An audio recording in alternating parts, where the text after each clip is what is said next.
आपलं भजन सुरू करूया आता. हरिओम.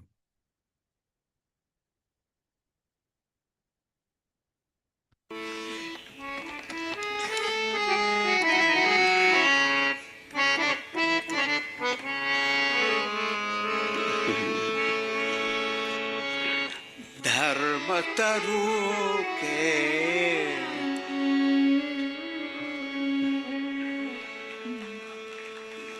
धर्मतरु के मूल हो शिवजी. धर्मतरु के मूल हो शिवजी. धर्मतरु के मूल हो शिवजी. धर्मतरु के मूल हो शिवजी.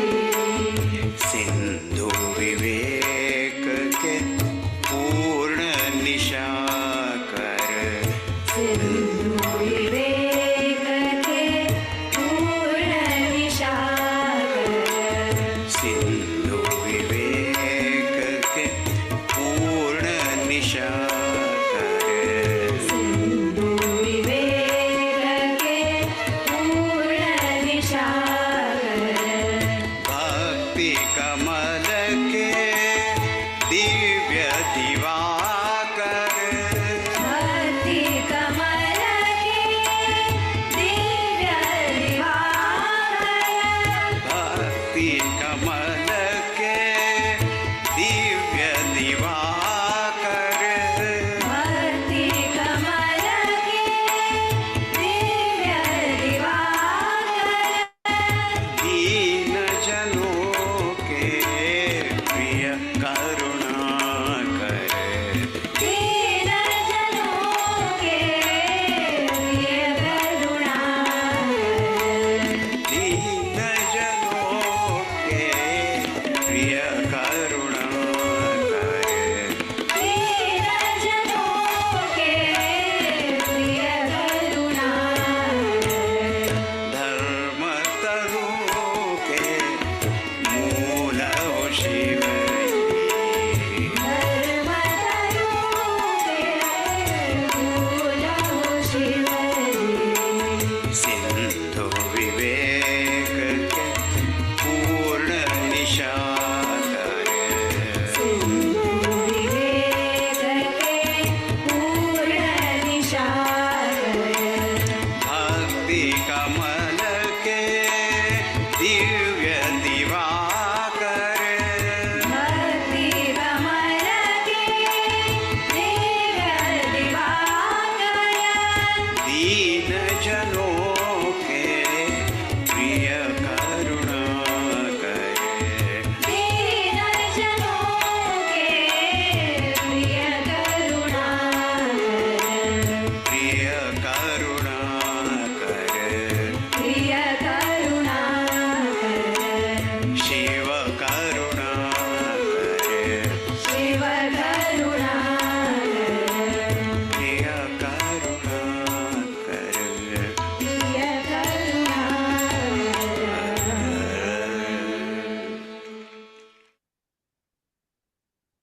बघा, संतांच्या रचना असतात ना. तर काल शिवरात्र झाली ना. तर या धर्माने वागण्याचं मूळ जे आहे ते शिवजींची शिकवण आहे. आणि ते त्यांच्या शिकवणुकीचं मुख्य काय आहे तर विवेक. पण त्या आपल्यामध्ये पण विवेक आहे. पण तो समुद्राला भरती आली की तो कसा उचंबळून वाहत असतो समुद्र, तसा माझा विवेक उचंबळला नाही, त्याला ओहोटी लागली आहे जणू काही.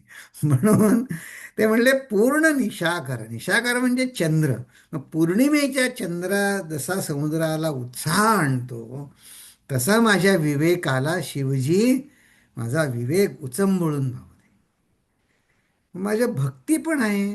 मग विवेक आहे पण ते गोडवा पाहिजे म्हणून भक्ती आहे. मग भक्तीचं जे कमळ आहे ते सूर्याला बघून उमलतं. म्हणून त्या भक्ती कमलाचे शिवभगवान दिव्य दिवाकर आहे. म्हणले, अहो माझ्याकडे मी धड धर्माने वागत नाही, विवेक नाही, भक्ती नाही, असा मी दीन आहे. म्हणले हरकत नाही, दीन जनों के प्रिय करुणा कर. आहा. संतांच्या रचना इतक्या गोड असतात. विचार ते काय असं ओढून ताणून हा विचार घालायचा, तो विचार घालायचा असं नसतं. त्यांच्या प्रतिभेला असतं उधाण आलेलं. मग आपल्याला त्याच्यात विचार करायला लागतोय भजन समजण्यासाठी.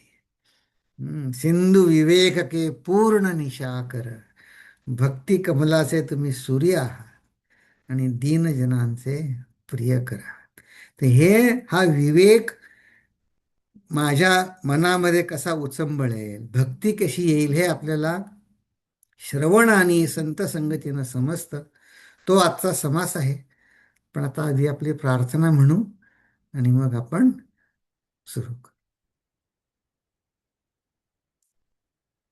ओम.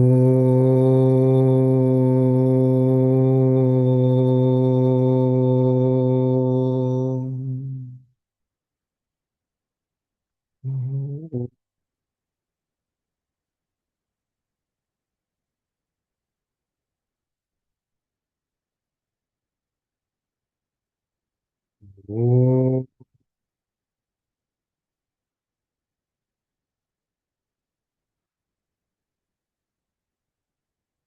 ओम श्री गणेशाय नमः.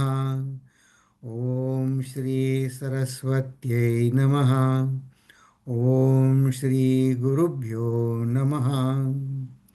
शुकासारिखे पूर्ण वैराग्य जाचे, वशिष्ठा परिज्ञान योगेश्वराचे, कवी वाल्मिका सारिखा मान्य ईसा, नमस्कार माझा सद्गुरु रामदासा.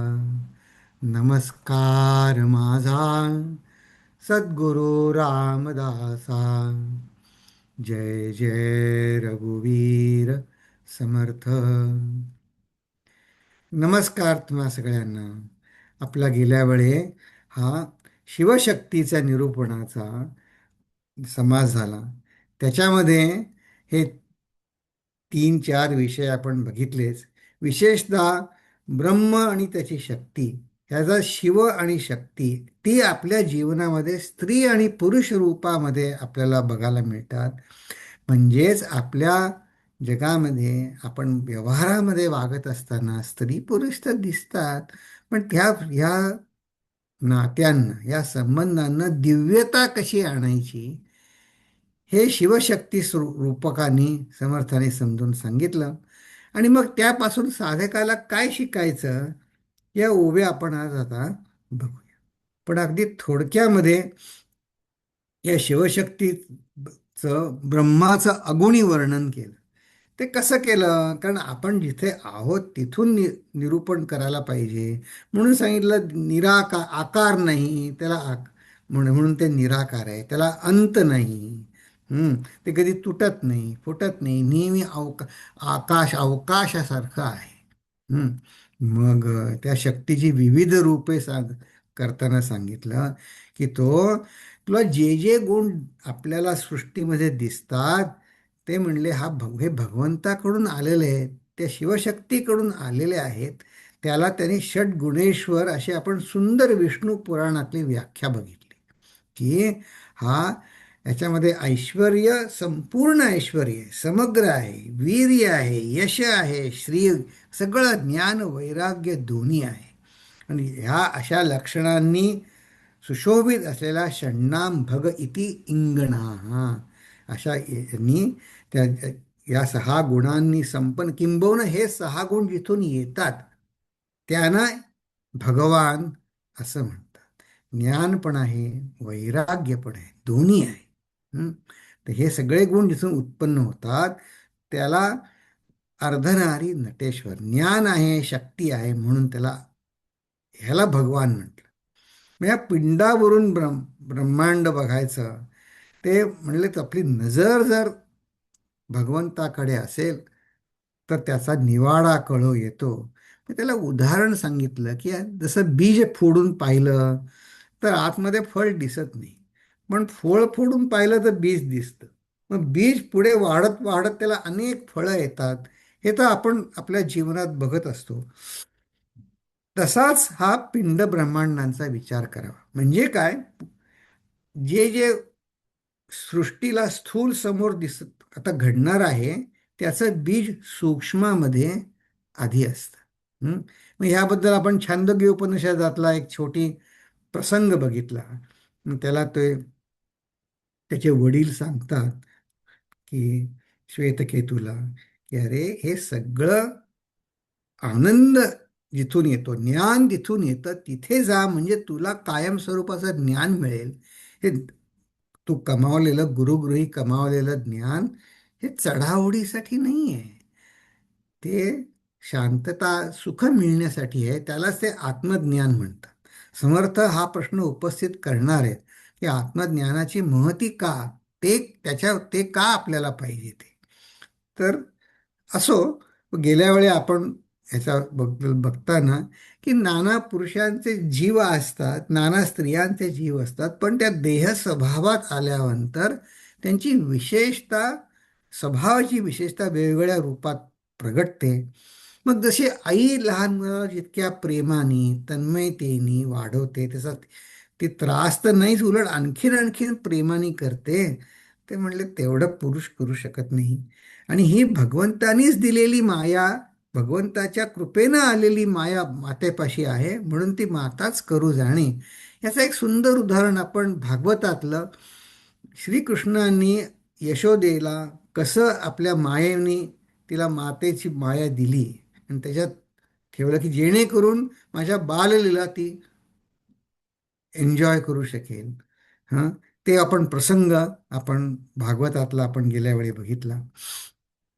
आता या शिवशक्तीपासून साधकाला काय साधायचं?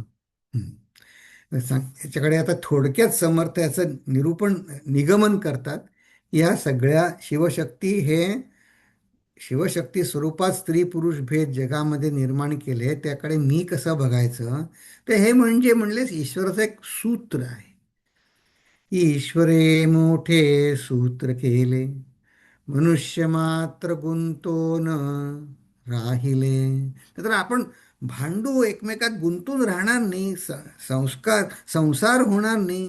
म्हणून त्यासाठी म्हणले आपण गुंतून राहण्यासाठी मनुष्य मात्र गुंतून राहिले, लोभाचे गुंडाळे केले. म्हणजे जणू काही एकमेकामध्ये इतकं, आहा, हे हा आता आपल्यामध्ये आपण हे स्थित्यंतर बघतच असतो की नाही. आपण सर्व संसारी साधक इथे दासबोध वाचायला बसलो आहोत. त्याला संसार बंधनांमध्ये राहून त्या या लोभाला किंवा आपल्या बंधनांना दिव्यता आणायचं काम या कुटुंब संस्थेनं केलं. आणि तिथं काय म्हणले, लोभाचे गुंडाळे केले, उगवेना ऐसे. उगवेना म्हणजे ते समजत नाही. मला काय इतकं तरुण माणसांना का असं वाटतं लग्न करावं, इतकं प्रेम करावं, नवरा बायको एकमेकासाठी किती प्रेमाने करतात. हे काय आहे ते गूढ कोणालाच कळणार नाही, कारण ते ईश्वराने मोठं सूत्र केले. त्या निमित्ताने कुटुंब संस्था जोडून राहिलेली आहे. ऐसी परस्परे आवडी, स्त्री पुरुषांची महागोडी, हे मुळी होऊन चालली रोकडी, विवेके पहावी. विचार करून पहा की ह्या पाठीमागे हा दिव्य उद्देश भगवंताचा असला पाहिजे. स्त्री पुरुषांच्या महागोडीमध्ये परस्परे आवडी भगवंतानी लावली असं समर्थ म्हणतायत. त्याच्या पाठीमागे हा दिव्य उद्देश आहे.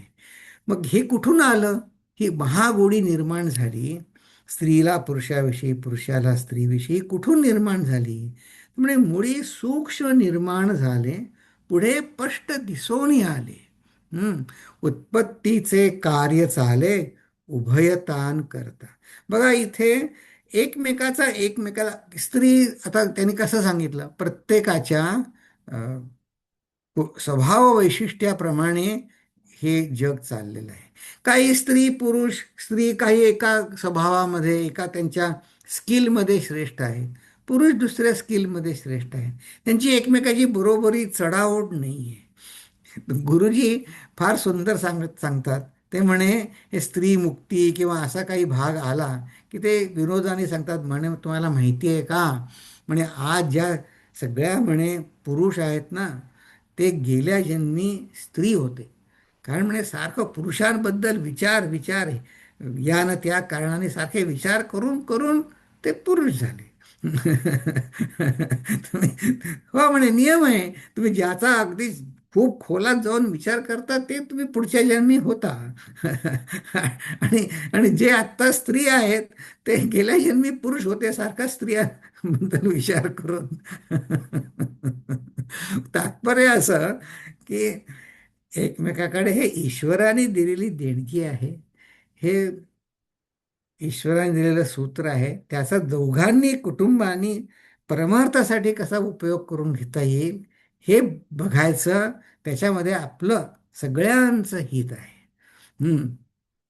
मग आता पुढे म्हणले मुळी शिवशक्ती खरे पुढे झाली वधूवरे 84 लक्ष विस्तारे विस्तारली जे प्रत्येक पाणी मात्रामध्ये सगळ्यांमध्ये नरमादी जे आहेत ते सगळे शिवशक्तीचीच रूप आहे वधूवर आहेत. येथे शिवशक्तीचे रूप केले श्रोती मनास पाहिजे आणले विवरलिया विण बोलिले ते व्यर्थ जाणावे.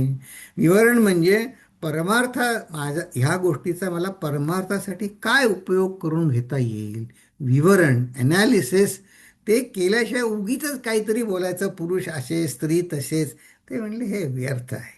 कारण हे सगळं शिवशक्तीचं रूप आहे. रूप केले श्रोती मनास पाहिजे आणले विवरलिया वीण बोलिले ते व्यर्थ जाणावे. बघा या समासाला आधी ब्रह्मापासून सुरुवात केली, निर्गुणी अगुण वर्णन केलं, त्यानंतर हा शक्तीचं वर्णन केलं. ते शिवशक्तीमध्येच फळाचं बीज कसं आहे त्यातनं ते उमलून येतं, सूक्ष्म आहे ते सांगितलं. आणि त्याचं शिवशक्तीचं रूपांतर स्त्री पुरुष या रूपामध्ये आपल्या जगताच्या पसाऱ्यामध्ये त्याकडे बघण्याची एक दिव्यता आपल्या दृष्टीमध्ये आणली. एवढं करून हा समास संपतो. आता याच्यामध्ये या दशकामध्ये सुद्धा विनोद आहे बरं का. आता म्हणले हे काय म्हणे आता ज्यांना अति असतं की नाही द्वेष स्त्री पुरुष अमुक तमुक ते म्हटले हे काय तुम्ही भगवंताच्या परमार्थाच्या निरूपणामध्ये हे असं सांगता विवरले वीण बोलिले ते व्यर्थ जाणावे आणि ही मुळी शिवशक्ती खरे पुढे झाली वधूवरे.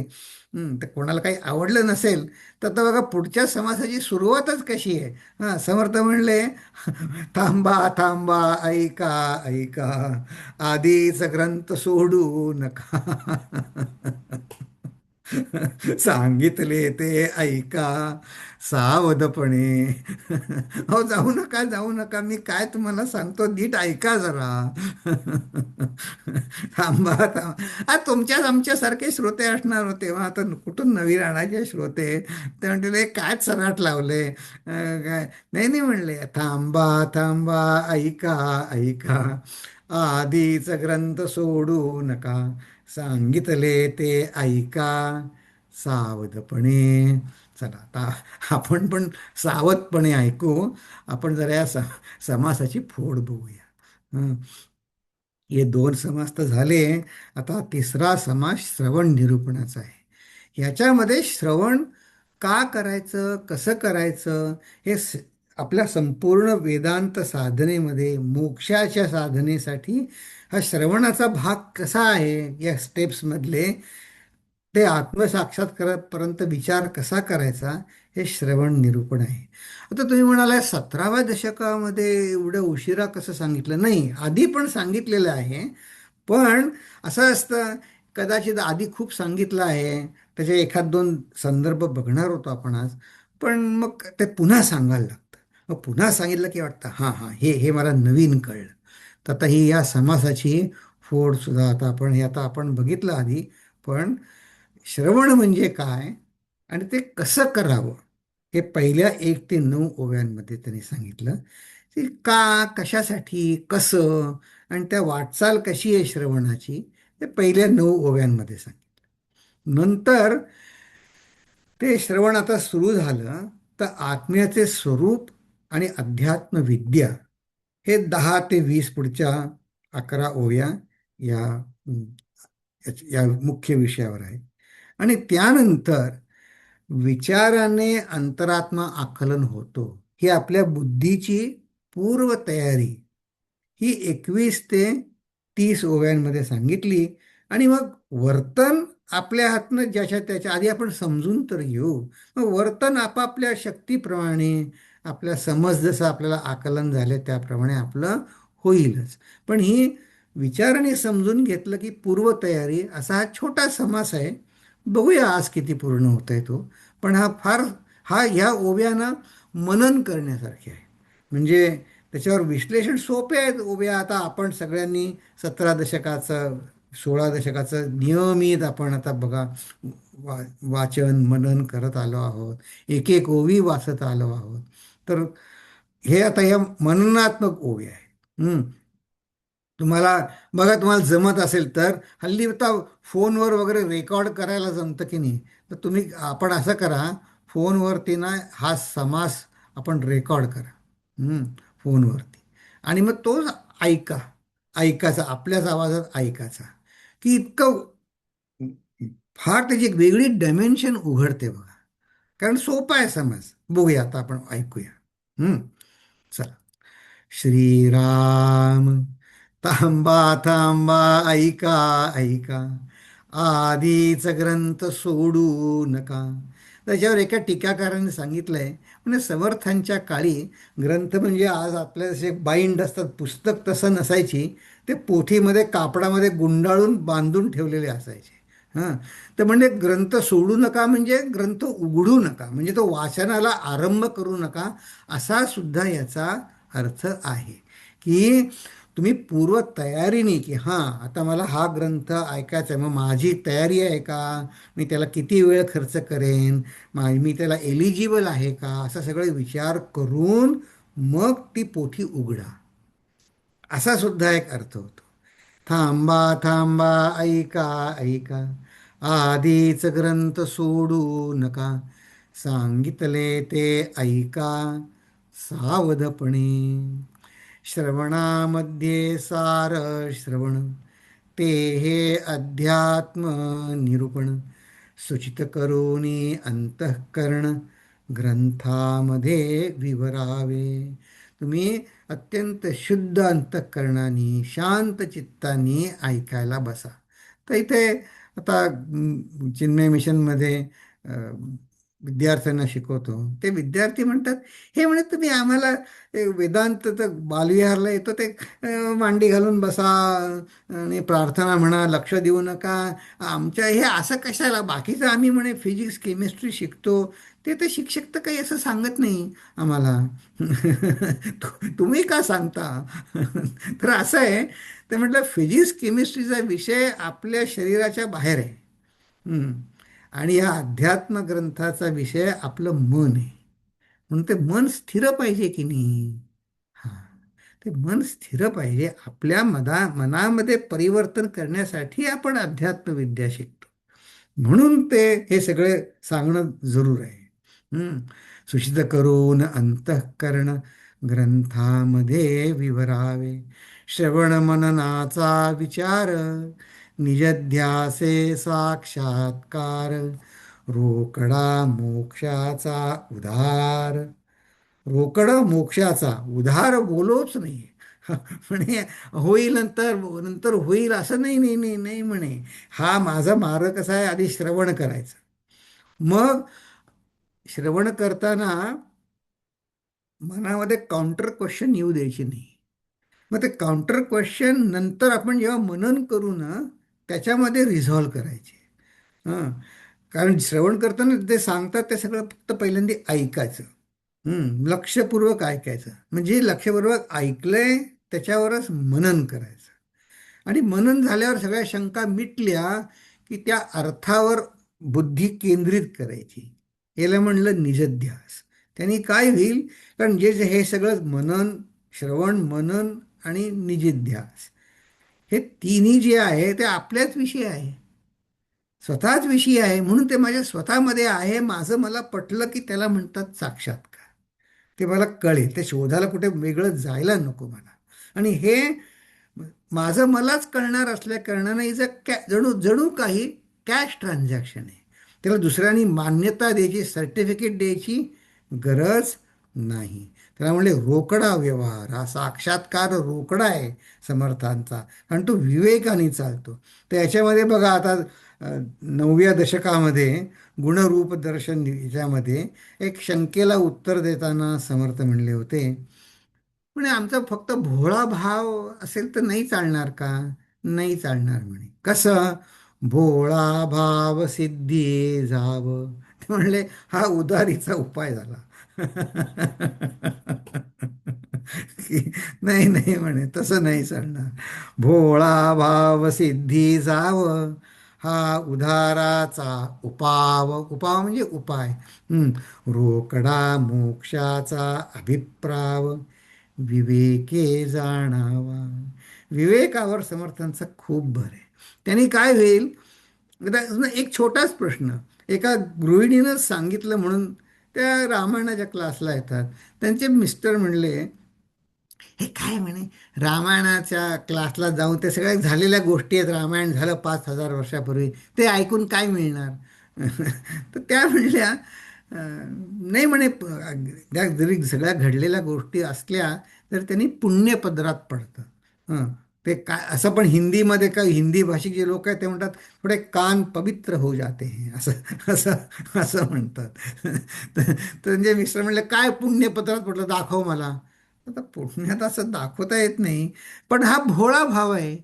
पण त्याचं जे आता समजा रामायणामध्ये जे काही विषय आहे त्याचं मग प्रत्यंतर माझ्या वर्तणुकीत पडलं, ते ते लोकांनी मान्य करायची गरज नाही आहे. माझं समाधान तर माझं कॅश असेल की नाही, माझं माझ्यापाशी. हां, तर हे आणि मग कोणाच्या प्रश्नांनी आपण घाबरून जाणार नाही, आपल्याच मनामध्ये कन्फ्युजन होणार नाही, काही होणार नाही. म्हणून ह्या अर्थानं ते म्हणतात हा साक्षात्कार रोकडा मोक्षाचा उपाय आहे. विवेके जाणा, तो विवेकाने, तो विवेक म्हणजे काय ते सांगतात. जसं जणू काही त्याला एक रूपक देतात, की म्हणे नाना रत्ने परीक्षिता, अथवा वजने करिता, उत्तम सोने पुटी घालता, सावधान असावे. हे समजा नाना रत्नांची, हिऱ्या मोत्याची परीक्षा किती आपण, ते रत्न पारखी असतात ते किती मन लावून करतात, त्याचं वजन किती, तो तराजू सुद्धा पुढे वाऱ्याने हलू नये तर एक बंद काचेच्या पेटीत ठेवलेला असतो. सोनं वितळून त्या मुशीत घालताना किती लक्ष त्याचं केंद्रित असतं. तसं करावं. आता हा दृष्टांत पुढे चालवतात की नाना नाणी मोजून घेणे, नाना परीक्षा करणे. आपण जिथे आहोत तिथलं उदाहरण देता येते. नाणी मोजून घेताना सगळं कसं लक्ष कसं असतं, सांगायला लागतं का? कोणी पैसे दिल्यानंतर हां लक्ष दे, मी मोजले, सगळं लक्ष तिथे असतं. ते एका सत्संगामध्ये एक एक एक सांगत होते, म्हणे माझी पत्नी घरी आली, ती तक्रार करत होती, जुनी आठवण आहे. काय म्हणले, बाहेर सगळा अनाचार माजलाय म्हणे. त्यावेळेस 5 रुपयाचं नाणं नवीन निघालं होतं. त्यामुळे एक कोणी म्हणे खोटं नाणं दिलं म्हणे मला 5 रुपयाचं, काय आहे म्हणे, सगळा भ्रष्टाचार माजलाय. म्हणे मी पत्नीला म्हणलं कुठे ते नाणं बघू. ती म्हणली आहे म्हणे, मी ते भाजीवाल्याला देऊन टाकलं. भाजी घेतली तेव्हा. आता मग आता ते ते म्हणले मी तिला म्हटलं नाही, पण म्हटलं मग आता भाजीवाला काय म्हणेल घरी जाऊन. आता काय काय माहिती काय म्हणेल. तर तर असू दे. नाना नाणी मोजून घेणे, नाना परीक्षा करणे, विवेकी मनुष्याशी बोलणे सावधपणे. सावधपणे, सावधानता, सावधानता. मग त्याला मग आता हे बाहेरचं व्यवहाराचं उदाहरण झालं. आता पूजेचं उदाहरण, उपासनेचं उदाहरण देतात. जैसे लाखोलीचे धान्य, निवडून वेचिता होते मान्य. आता श्रावण महिना येतो किंवा शिवरात्र असते, त्याला भगवंताला 1,00,000 काय जोंधळ्याचे नाणे व्हायचे, काय कण व्हायचे किंवा तांदूळाचे 1 लाख तांदूळ व्हायचे, असं एक व्रत असतं ना, ते ते करतात. ते करताना निवडून वेचिता होते मान्य, म्हणजे भगवंताला ते मान्य होतं, म्हणजे आपली उपासना भगवंतापर्यंत पोचते. पण हे जर आपण नीट निवडून नाही केलं, सगट मानिता अमान्य देव क्षोभे. हां, स त्याचे एक उदाहरण, एक खरं उदाहरण सांगतो बघा, घडलेली आहे घटना आहे ही, विनोबा भावेंनी आपल्या आठवणीत लिहिलेली आहे. ते शिकायसाठी बडोद्याला होते. त्यांचे वडील हे काय म्हणायचं, हातमाग आणि त्याच्यावरचं पेंटिंगच्या केमिस्ट्रीमधले तज्ज्ञ होते. म्हणून त्यांना सयाजीरावांनी त्यांच्या रियासतीत बोलवून घेतलं आणि मग त्यांचं विनोबांचं शिक्षण बडोद्याला झालं. तर त्यांच्या आई फार, त्यांच्या आईचे फार ते उपकार मानतात ते. ते म्हणले, आईनं जिवंत असताना शिकवलंच, पण मेल्यानंतर अधिक शिकवलं त्या आठवणींनी. हम्म. तर ते एक आठवण, त्या आईंच्या आठवणीत एक आठवण सांगतात की आई भोळी होती. त्यांचे वडील देवाला मानत नव्हते, विनोबा भावेंचे. हम्म. ते तर्काने जास्ती विचार करायचे आणि ते तसे त्यांना गणितामध्ये खूप हुशार होते, केमिस्ट्रीमध्ये त्या काळी खूप पारंगत होते, असो सायन्समध्ये. तर ते आई त्यांच्या श्रावण महिन्यामध्ये 1 लाख तांदूळ व्हायच्यासाठी आई तांदूळ मोजत होती. ते म्हणले, विनया ये काही करत नसलास तर ये मला मला मदत कर तांदूळ मोजायला. म्हणून विनोबा म्हणले, मी तांदूळ मोजायला करतो. तर वडिलांनी तेवढं वडिलांनी बोलावलं, तिकडे गेले. पण ते वडील म्हणे, मला म्हणले काय करतोयस. मी सांगितलं. ते म्हणले, अरे काय सोपं आहे म्हणे, हे माप घे, ते एक या मापामध्ये किती तांदूळ बसतात ते एकदाच मोज, आणि मग ते अशी मापं भरून घाल की झाले तुझे 1 लाख तांदूळ. त्यात मोजत कशाला बसायचं. तर त्यांनी ते आईला सांगितलं. आई म्हणली, हे हे जी ओळ आहे ना, जैसे लाखोलीचे धान्य निवडून होत वेचिता होते मान्य. अरे म्हणले, आपण भगवंताचं एक एक नाव घेत आपण 1 लाख मोजतोय, त्या निमित्ताने आपलं 1 लाख वेळा नामस्मरण आपोआपच होतं. हम्म. मग आता म्हणे तू ठरव, मापाने मोजायचंय का एक एक तांदूळ मोजायचा आहे. तर भाव म्हणले, मला म्हणे वेगळं सांगायला लागलंच नाही. पुढच्या वेळी ज्यावेळेस म्हणे वडील मला म्हणले की अरे ते मापट्याने मोजून घाल 1 लाख, ते म्हणले मी नाही केलं. मी आपलं आईचं ऐकलं. बघा, इतक्या लहानपणापासून कशी शुद्ध बुद्धी होती त्यांची. जैसे लाखोलीचे धान्य निवडून वेचिता होते मान्य, सगट मानिता. एकत्र कसं करून टाकलं एकदा ते एक मापाने, ते बरोबर आहे. पण त्याचा उद्देश मग ती उपासना नाही होत. हां. सगट होती मानिता अमान्य देव क्षोभे. एकांती नाजूक कारभार. एकांती म्हणजे दिस इज अ प्रायव्हेट, पूज्य गुरुदेव म्हणायचे, उपासना म्हणजे it is a private dialogue between you and the lord. हा हा. एकांती नाजूक कारभार, तेथे असावे अति तत्पर. तत्पर शब्दाचे सुद्धा 2 अर्थ आहेत. तत्पर म्हणजे आपण आता बोली भाषेमध्ये काय म्हणू, हां लगेच चटकन उपासनेची वेळ झाली, मग असं नाही म्हणायचं संध्याकाळी केली तर चालेल का, 2 दिवसाची एकदम केली तर चालेल का, मग शनिवारी सुट्टी असते का, शनिवार रविवार उपासनेला, असं नाही, लगेच तत्पर लगेच पाहिजे. तो एक अर्थ झाला. आणि पर म्हणजे तत्पर, ते सगळ्यात महत्त्वाचं, असं पण आहे, असा सुद्धा अर्थ आहे. ते महत्त्वाचं आहे, मला पटलं पाहिजे. त्याचा त्याच्या कोटी गुणे विचार अध्यात्म ग्रंथी.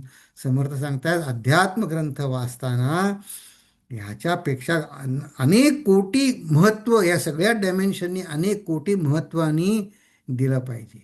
हम्म. अध्यात्म कोटी विचार, त्याच्या कोटी गुणे, सगळं लक्ष एकत्र दिलं पाहिजे. काहिण्या कथा गोष्टी पवाड. हे टायपो नाही आहे बरं का, कहाणी मी अनेक माझ्याकडे 2-4 दासबोध आहेत, त्या प्रत्येकामध्ये हेच आहे, हा जुना शब्द असावा.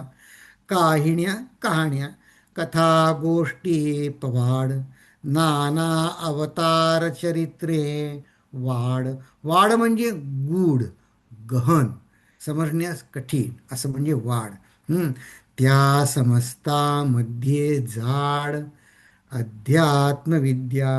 आता याचं एक आपण छोटंसं उदाहरण आपण गेल्या वेळे ते यशोदा आणि श्रीकृष्णानी श्रीकृष्णाने आपल्या मुखामध्ये विश्वदर्शन आईला दाखवलं यशोदेला. तर छोटं उदाहरण आपण बघितलं की ते कोणी संतांनी समजून सांगितल्याशिवाय मला आपल्याला अर्थ कळणार कसा त्याच्यामध्ये, की यशोदा मैया पहिल्या वेळी नाही हसल्या, नाही डोळे मिटले, डोळे मिटले, पहिल्या वेळी डोळे मिटले आणि दुसऱ्या वेळी डोळे नाही मिटले. याचा अर्थ काय? त्यांनी त्या मायेकडे डोळे उघडे ठेवून बघितलं. मग त्यांना कळलं की अरे आतमध्ये पण यशोदा दिसते, मी पण आहे. मग अशा त्या मायेने त्यांचं सगळं जगत नष्ट झालं. तर ही अशी अध्यात्मविद्या आणि मी पण तीच आहे. हम्म. ही अध्यात्मविद्या अशी समजतामध्ये जाड म्हणजे समजायला मिस्टिकल, कठीण आहे. म्हणून त्याच्याकडे लक्ष देऊन ऐकायला पाहिजे. तर हे बघा, हा श्लोक मला जो आठवला, तो त्या गृहिणी सांगत होत्या, तो आला.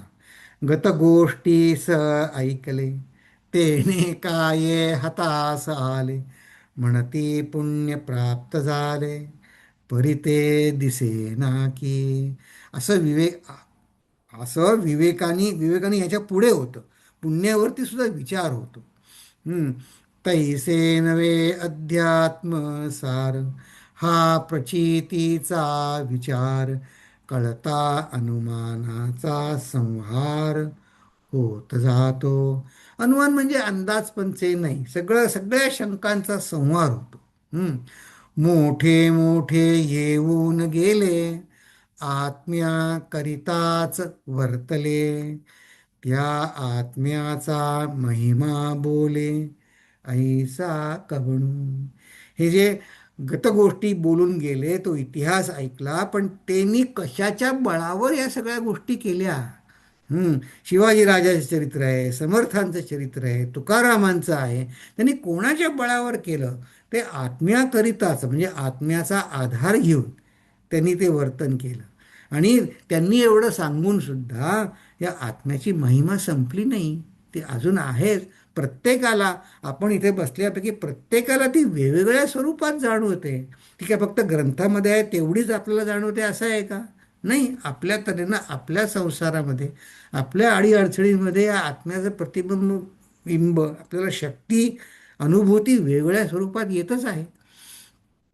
तर हा परमात्मा युगानुयुगे एकटा एक चालवितो तिन्ही लोक, त्या आत्म्याचा विवेक पाहिलाच पहावा. आता हे तुम्हाला दासबोधामध्ये ही त्यांची सांगण्याची पद्धत तुम्हाला परिचित झाली असेल. पाहिलाच पहावा म्हणजे त्याच्यात पुन्हा पुन्हा पुन्हा पुन्हा त्याच्यावर विचार करा. मग तिन्ही लोक काय आहेत? मग तिन्ही लोकसुद्धा आपण जेवढे विचार करू तेवढं ते उमलत जातात. आता काय, स्वर्ग, पृथ्वी, पाताळ, हे तीन लोक आहे ब्रह्मांड सृष्टीमध्ये. मग किंवा आपल्याच मनामध्ये जागृत आहे, सुषुप्ती, स्वप्न, या तीन अवस्था आहेत. मग ह्याच्या पलीकडे परमात्मा आहे, याचा विवेक पाहिलाच पहावा. प्राणी आले येऊन गेले, ते जैसे जैसे वर्तले, ते वर्तुणुकेचे कथन केले, इच्छेसारखे. आता असं आहे, हे विवेक आणि आत्मबुद्धीनं जर विचार केला नाही तर ते प्रत्येकजण रामकथाकार, पुस्तक कथाकार काय, आता ह्याच्या पुढचा जो समास आहे ना, त्याच्यामध्ये हे या वर्तवणुकीचे कथन केले इच्छेसारखे, म्हणजे मी माझे रागद्वेषानीच जर रामायण पाहिलं. तर तुम्हाला सांगितलं ना, एकाने मला पुस्तक सांगितलं होतं, आणलं आहे तुमच्यासाठी, की रामायण आणि महाभारतात झालेले स्त्रियांवरचे अत्याचार, असं ते पुस्तकाचं टायटल आहे. आणि त्याच्यामध्ये सीता, कुंती, द्रौपदी यांचं आहे. मी मनात विचार केला, त्यांना काही म्हटलं नाही, पण म्हटलं त्या सीतेने तर असं कधी म्हटलं नाही माझ्यावर अन्याय झाला, द्रौपदी असं कधी म्हणल्या नाही, कुंती असं कधी म्हणल्या नाही. हे माझीच इच्छा त्याच्यात हे करून ते त्या वर्तवणुकीचं माझ्या इच्छेप्रमाणे वर्णन केलं तर माझ्या हातात काय पडणार? पुन्हा माझे रागद्वेषच सबळ होतील. तर तसं न व्हावं. तेथे आत्मा नाही दाट, ते तर जिथं आत्म्यात चा आधार घेत तुम्ही बोलले नाहीत. तेथे अवघे सरसपाट आत्म्यावीण बापुडे काष्ठ काय जाणे. म्हणजे असं आहे, ते म्हणले आत्मकेंद्रित म्हणजे आत्म्याकडे बुद्धी नसेल, ते म्हणले ती बुद्धी काही चांगली नाही, ती काष्टासारखी आहे, म्हणजे ती निरुपयोगी आहे अध्यात्मासाठी. व्यवहाराने त्याचा उपयोग असेल व्यवहारामध्ये, पण तिथे सगळे सरसपाट आहे. ऐसे वरिष्ठ आत्मज्ञान दुसरे नाही या समान. सृष्टीमध्ये विवेकी सज्जन तेची हे जाणती. पृथ्वी आणि आप तेज याचा पृथ्वीमध्ये समज. तर 15व्या ओळीमध्ये जे सांगितलं की हे विवेकी सज्जन आहोत आपण, पण ते आपल्या तऱ्हेनं आपल्या बुद्धीच्या बळावर आपण काय जाणू शकतो. तर ते म्हणतात पृथ्वी, आप आणि तेज एवढ्या पुरतंच आपण जाणू शकतो. म्हणजे या पंचमहाभूतांमध्ये पृथ्वी तत्व, पाणी आणि अग्नी याला रूप आहे बघा. मग वायूला रूप नाही आणि आकाशाला काही म्हणजे आपल्या ज्ञानेंद्रियांच्या पलीकडे आहे. म्हणून ज्याला फक्त रूप आहे, ज्ञानेंद्रियाच्या कक्षेत आहे, तिथेच आपला विचार चालतो. म्हणून म्हणले पृथ्वी आणि आप तेज, पृथ्वी, पाणी आणि अग्नी याचा पृथ्वीमध्ये समज.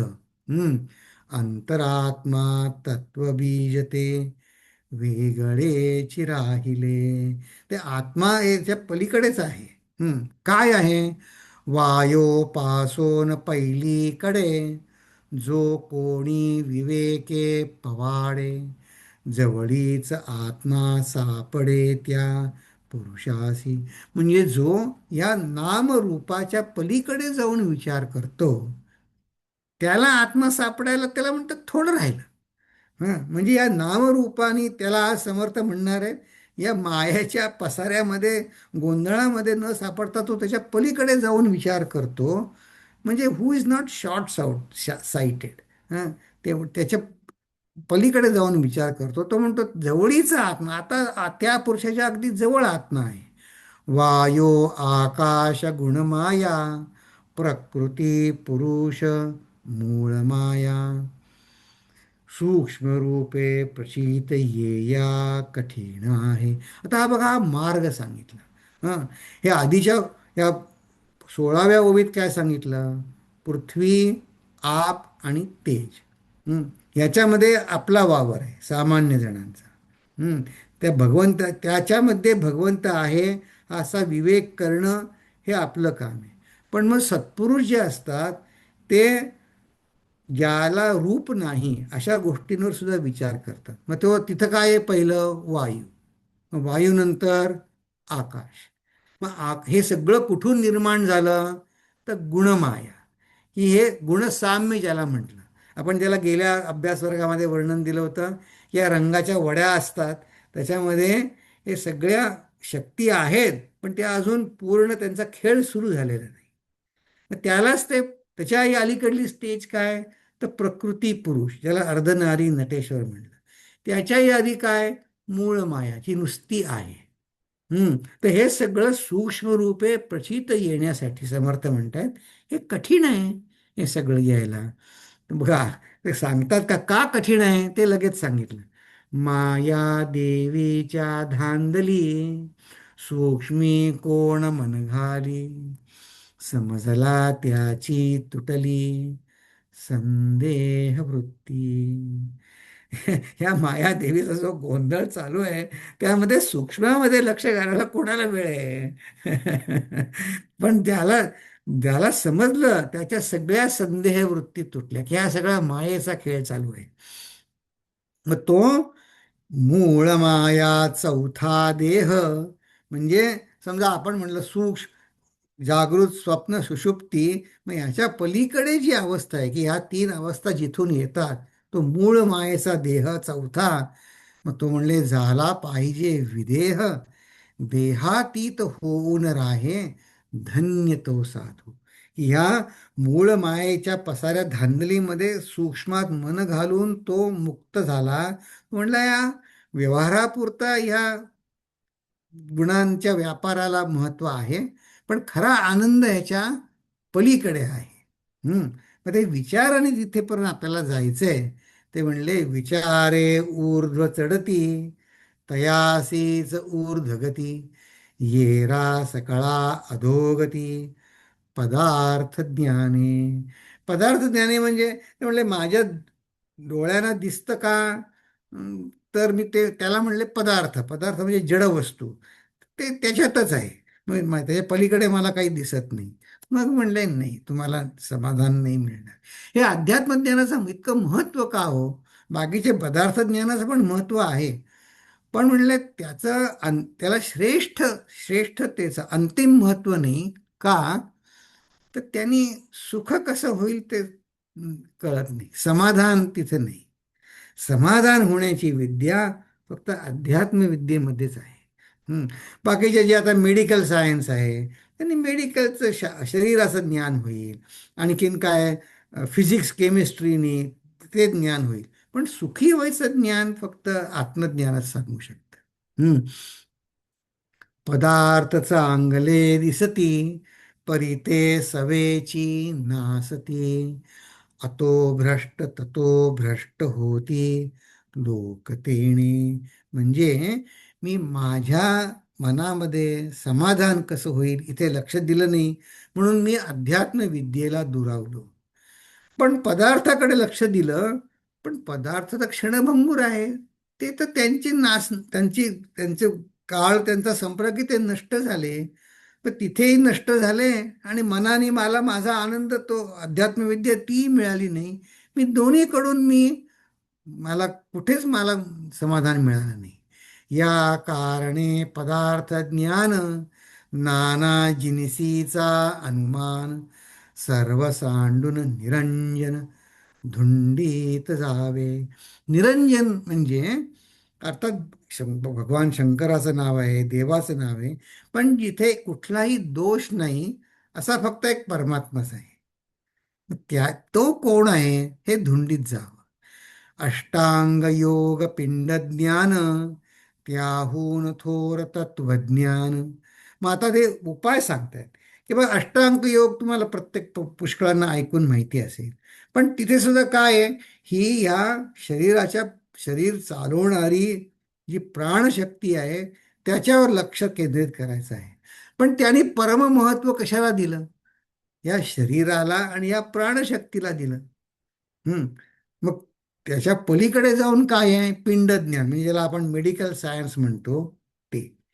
पण ते सुद्धा हॅपी व्हायचं, आनंदाचं तत्वज्ञान नाही. आतापर्यंत हे वेस्टर्न सायन्स तर मन म्हणजे मानतच नव्हते. मग मन म्हणजे काय ते. आणि या उद्देशाने सुद्धा आता जी सायकॉलॉजी आहे, ती एक संत सांगत होते की ते स्वतः डॉक्टर होते, मग आता संन्यासी झाले. ते म्हणले ही ॲबनॉर्मल सायकॉलॉजी आहे. वेस्टर्न सायकॉलॉजी जी सायकायट्रिस्ट अमुक तुमुक या सगळ्या विद्या आहेत, त्या ॲबनॉर्मल सायकॉलॉजी आहे. कारण म्हणजे ते अभ्यासच करतात कशावरती? त्यांच्याकडे ज्या केसेस येतात त्याच्यावर ते अभ्यास करतात. जो मनुष्य नॉर्मल आहे त्याच्या सायकॉलॉजीचा कुठे अभ्यास करतात ते? नाही. ही सगळी ॲबनॉर्मल सायकॉलॉजी आहे. हं. समर्थ सांगतात, त्याहून थोर तत्वज्ञान. आणि या तत्वज्ञान म्हणजे तत्वाचं ज्ञान. ही तत्व कुठून आली? मग आणि ते तत्व समजण्यासाठी त्याहून थोर आत्मज्ञान ते पाहिले पाहिजे. हम्म. मूळ मायेचे शेवटी हरिसंकल्प मुळी उठी, उपासना योगे मिठी तेथे घातली पाहिजे. उपासना म्हणजे माझ्या आनंदाचं आश्रयस्थान माझी उपासना आहे. असं झाल्यानंतर मी आनंदाच्या क्षणी भगवंताकडे जाईन, दुःखाच्या क्षणी भगवंताकडे जाईन. उपासना योगे मिठी, मी या भगवंतापाशी घालेन. मन त्या पहिलीकडे जाण, निखळ ब्रह्म निर्गुण, निर्मळ निश्चळ त्याची खूण, गगना सारखी. तेथून तेथवरी दाटले, प्राणी मात्रास भेटले, पदार्थ मात्री लिगटले व्यापून आहे. असं त्याला अमुक एक म्हणून त्या तत्वज्ञानाला सांगता येणार नाही. तर ते सगळीकडे आहे आणि त्याच्याही पलीकडे आहे. ते निर्मळ निश्चळ आहे. त्या ऐसे नाही थोर, सूक्ष्माहून सूक्ष्म विचार, पिंड ब्रह्माचा संहार होता कळे. म्हणजे मी, तत्वमसी जो विचार आहे, मी पिंड आणि ब्रह्मांड हे दोन्ही काय आहे हे मुळापासून समजलं तर हे कळणार आहे. ह्याचं ते थोडक्यात पुढच्या दोन ओव्यांमध्ये सांगतात. अथवा पिंड ब्रह्मांड असता, विवेक प्रळये पाहो जाता, शाश्वत कोड हे तत्वता उमजो लागे. बघा, आपण मागे एक अनेक 5 प्रकारचे प्रलय त्यांनी सांगितले होते. हं. अग्निप्रलय, वायुप्रलय, पाण्याचा प्रलय, त्याच्यामध्ये विवेकाचा प्रलय सांगितला होता. आणि त्यामध्ये आपण असा विचार केला होता की साधकाला, आपल्याला ते म्हटले, हा ठीक आहे, ते ऐकायला गोष्टी, पाण्याचा प्रलय झाला, ते सर्व ठीक आहे. मला आत्ता कुठला प्रलय करणं शक्य आहे? तर माझ्या हातामध्ये विवेकाचा प्रलय करणं शक्य आहे. विवेकाने मी त्या ज्या गोष्टीला मी खूप महत्त्व देतो ते, मग ते त्यांनी काय होईल? विवेक प्रलय केल्याने शाश्वत काय आहे ते मला समजेल. मग अशा तऱ्हेनं करून अवघा तत्व झाडा, सारा साराचा निवाडा, सावधपणे ग्रंथ सोडा, सुखी नावे. ते म्हणले, बघा, हे अध्यात्मशास्त्र इतकं थोर आहे की ते म्हणतात, अध्यात्मशास्त्राला म्हणतात तुम्ही माझ्यावर सुद्धा अवलंबून राहू नका. तुम्ही एकदा तत्व झाडा, म्हणजे हे सगळे तत्व तुम्ही समजून घ्या, सारासाराचं काय उत्तम काय आहे ते निवडा. मग म्हणे सावधपणे हा ग्रंथ सुद्धा तुम्ही सोडून तुम्ही सुखानी राहा. असं सांगून हा समाज संपतो. पण असं आहे की ह्या ओव्या ज्या आहेत, या 26 ते 30 विशेषतः त्या मनन करण्यासारख्या आहेत. तर आपण असं करू की या पुढच्या वेळी आपण या ओव्यांवरती जास्त अधिक मनन करू. अं, आता आम्ही प्रार्थना म्हणतो आणि मग आपण त्याच्यावर थोडे विचार मांडायचे असेल तर मांडू. पण या ओव्या समजायला गहन आहेत, पण त्या आधी येऊन, बऱ्याचशा त्यातल्या आधी येऊन गेलेल्या आहेत. त्याचा आपण जर मागे रेफरन्स बघितला तर आपल्याला ते समजायला सोप्या जातील. तर आता मी इथे थांबतो आणि मग आपण त्याच्यावर चर्चा हवी असेल तर मग चर्चा. हं? ओम पूर्णमद पूर्णमिदं पूर्णात् पूर्णमुदच्यते पूर्णस्य पूर्णमादाय पूर्णमेवावशिष्यते. ओम शांती शांती शांती. हरि ओम श्री गुरुभ्यो नमः. हरि ओम.